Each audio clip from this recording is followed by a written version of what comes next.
a speeding bullet, more powerful than a locomotive, able to leap tall buildings at a single bound.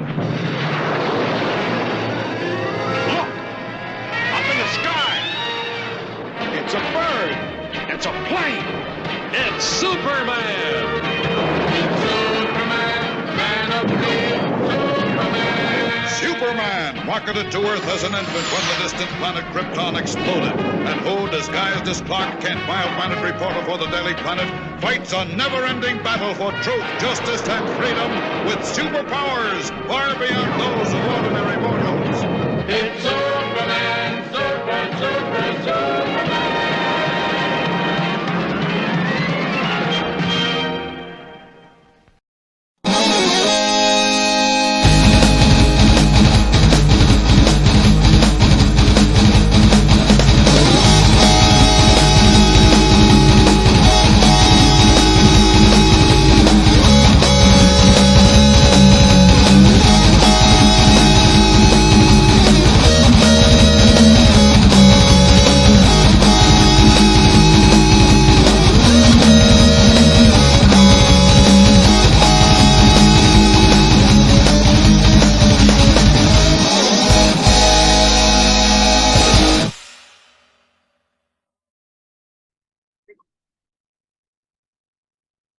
Join me today as I discuss three characters called Conqueror, Conan the Barbarian, and Hawkman.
Our first character discussion today is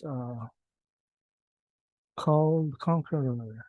Now, Call of Atlantis was created by Robert E. Howard in 1929. Now,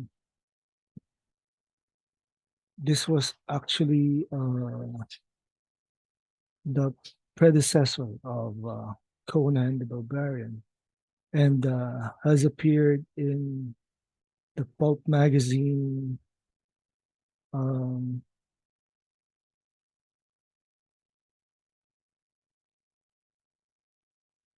Weird Tales. Now, he later appeared in Marvel Comics, in which I first encountered him in the book, the magazine, Conan the Barbarians, where he faced off Serpent Men with his partner Bull, the spear, the spear,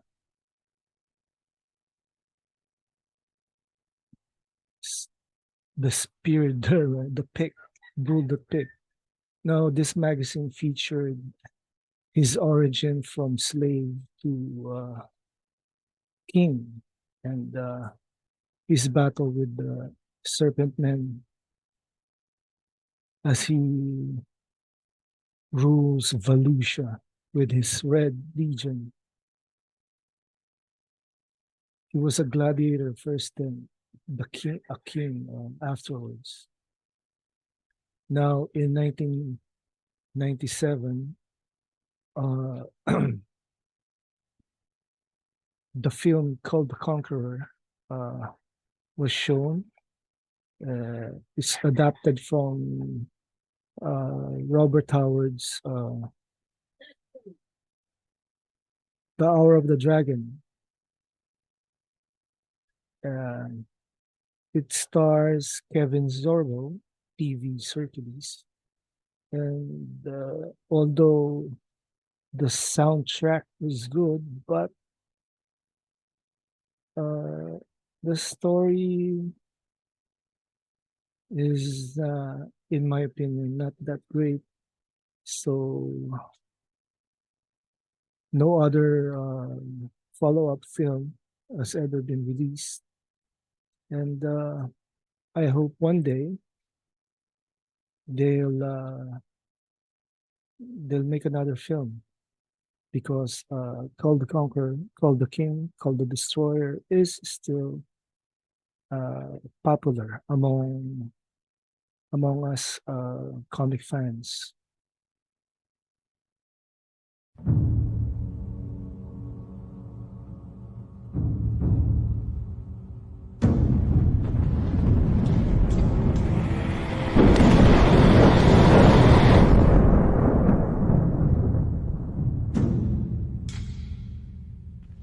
Conan, what is best in life? To crush your enemies, see them driven before you, and to hear the lamentation of their women.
Our next character feature is Conan the Barbarian.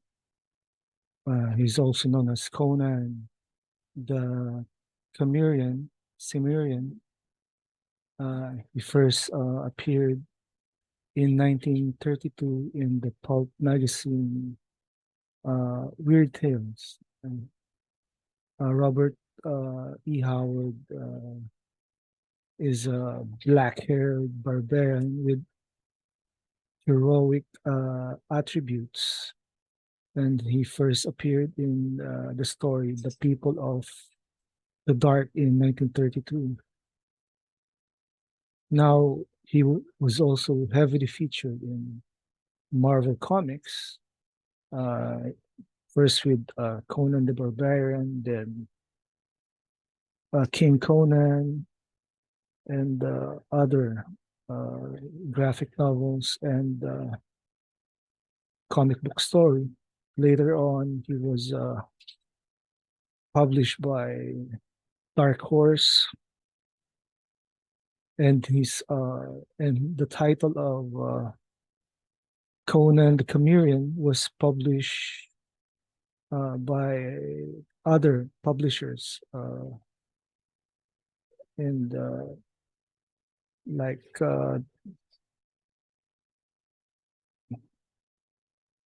mm, Ballantine Books, uh,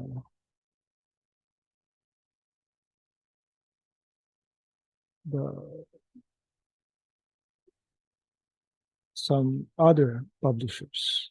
So the setting is the fictional pseudo-historical Hyborian age in which Atlantis was destroyed, and before the rise of any known civilization during that time. It's pure fantasy, sword, and sorcery. Now, in 1982,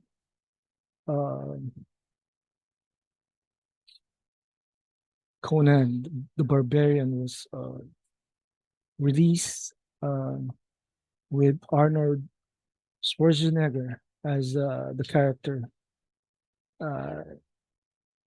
This was an awesome production, an awesome story. It made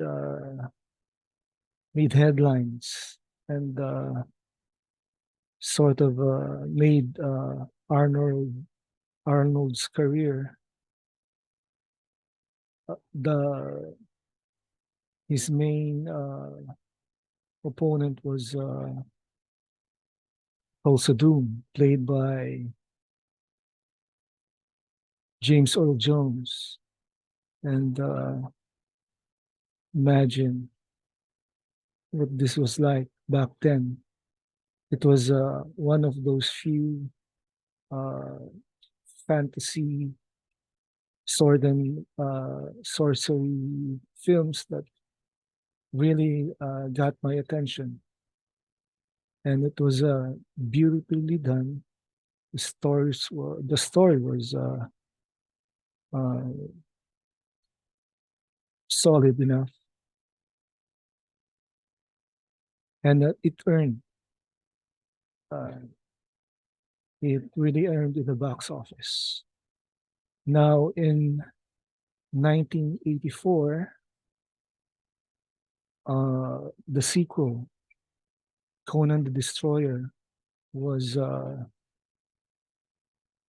released, and Arnold Schwarzenegger reprises the role along with Mako, who plays the sorcerer from the first film. He, he this story is much more toned down in the sense of the violence, and somehow they wanted to make this PG-13 in the rating. So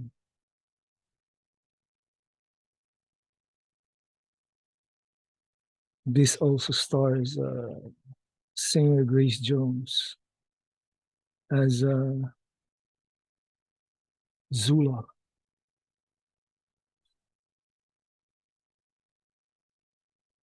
Now in 2011, uh,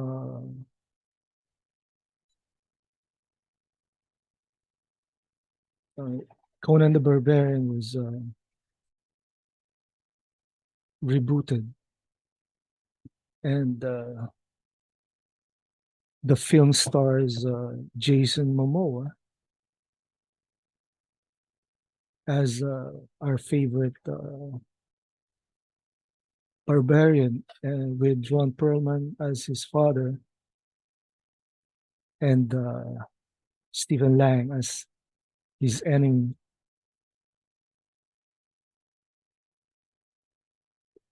Zalar Zim.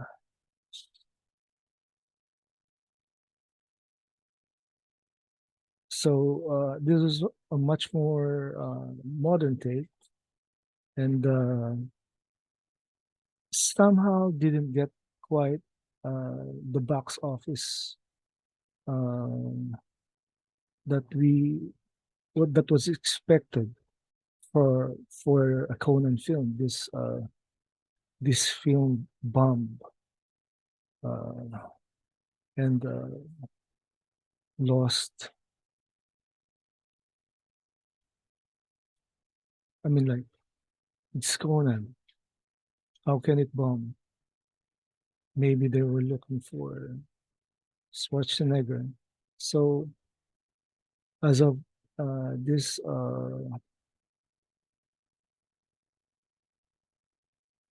this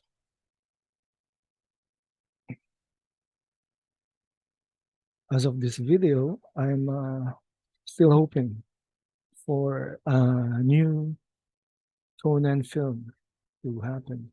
There was also a short-lived TV series of Conan the Barbarian,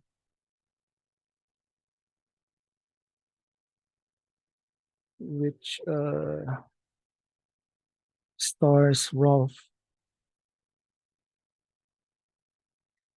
Muller as Conan. This is like a generic sword and sorcery series, so didn't quite uh,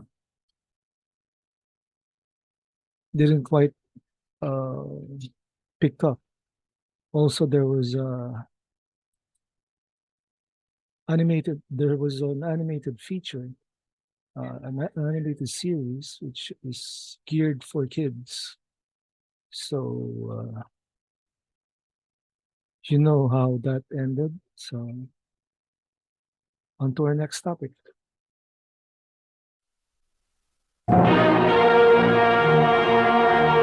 Carter Hall, scientific genius from a far-off world, flies into action as Hawkman, winged wonder, who would squeal his faithful fighting mascot, hit his arsenal of phenomenal powers against both earthly and interplanetary foes at peace. Hawkman, the winged avenger.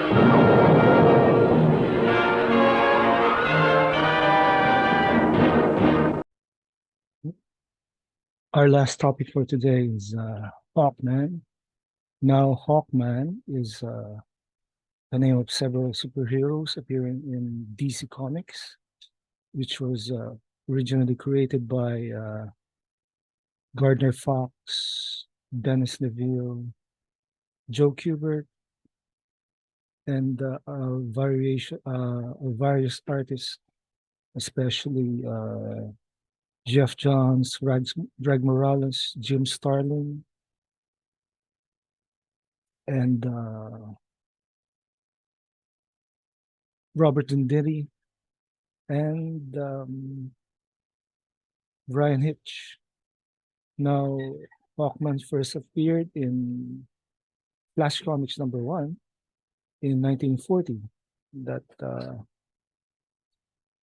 featured the character as Carter Hall, reincarnation of the ancient Egyptian prince Khufu.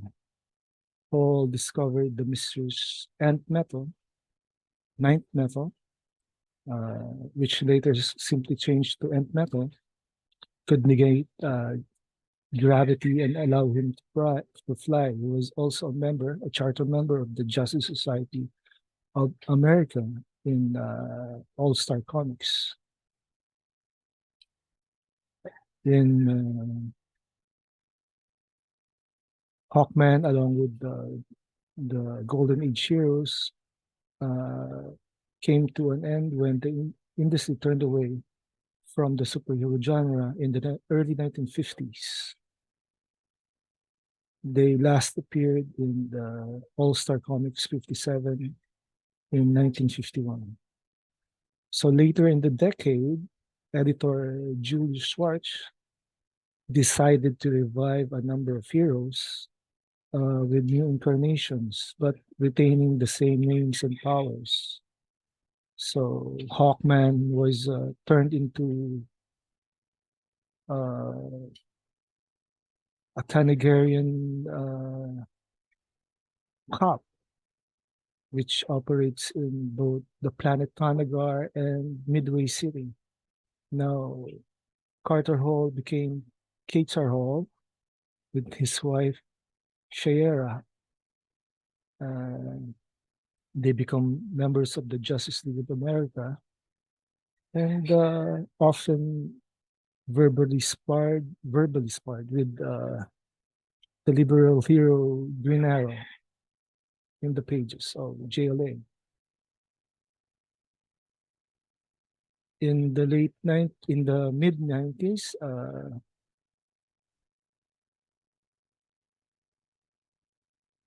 Carter merged with Qatar in the event of Zero R, permanently merging the two heroes. Now we have Carter Hall. Now, after the merger and seemingly death of Tar, Carter was reincarnated once again, and he was retconned to be the Silver Age Hawkman. And he became the Hawkman of the JSA and the GLA sometime after the events that happened. So it's really a messy situation. Qatar Hall was turned into a homicidal killer and couldn't get to grips with his personality, so he had to be vanished to comic limbo. So the new 52, we have Qatar Hall was established as the DC's Hawkman using the name of Carter Hall, and he was sort of alien something. Alien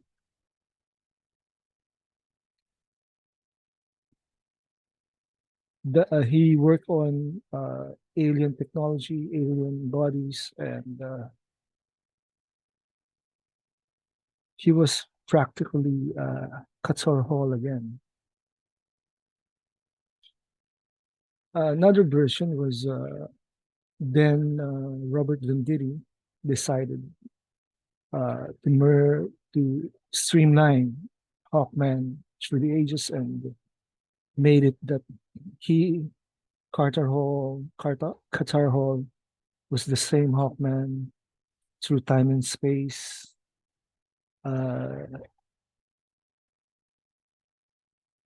explaining how two characters can exist at the same time. So that's basically how messy it was until Robert Venditti fixed his timeline. So now he's back to being Carter Hall and Qatar Hall. Now,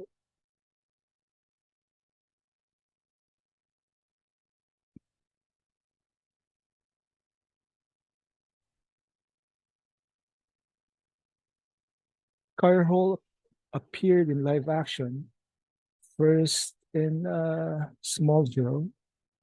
He was portrayed by Michael Shanks in the two-part episode Absolute Justice. He was a member of the Justice Society, the JSA, and later episode shows he died to defeat Slade Wilson. Then the Hawkman appeared in the Arrowverse, portrayed by Folk Henshaw. First appeared in the regular Green Arrow and Flash annual crossover, and then he was a regular at the first season of Legends of Tomorrow.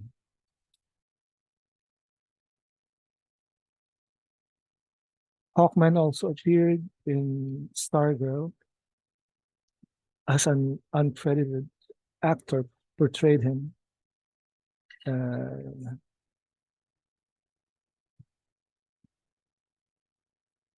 In animation, he appeared in Justice League Unlimited, voiced by James Remar. Carter Hall also appeared in The Brave and the Bold with the rest of the Justice Society.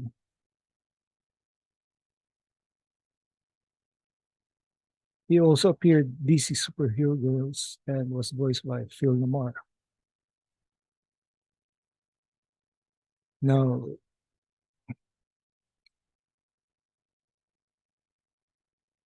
Qatar Hall appeared in the Superman Aquaman Hall, Hour of Adventure. He was voiced by Vic Perrin. He had three feature episode during the 60s. He later appeared in Super Friends, voiced by Jack Angel. He was a member of the Justice League.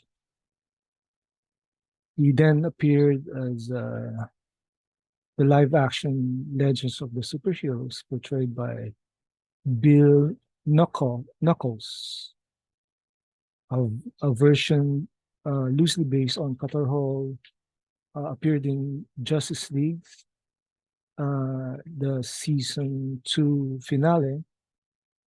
He was Rotalak.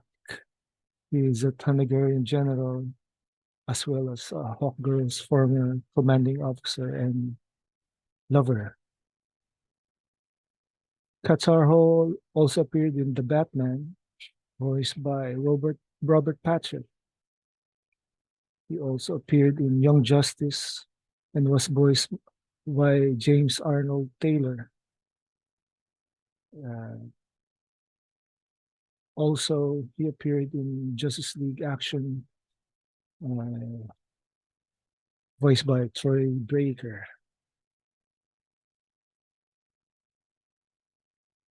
On film, Carter Hall, Hawkman, appeared in Justice League New Frontier as a member of the Justice Society. He also appeared in the Superman Batman Public Enemies, voiced by Michael Gove. Hawkman appeared in Justice Society World War II, voiced by Omid Abtahi. He also appeared in Teen Titans Go and DC Superhero Girls, Mayhem in the Multiverse.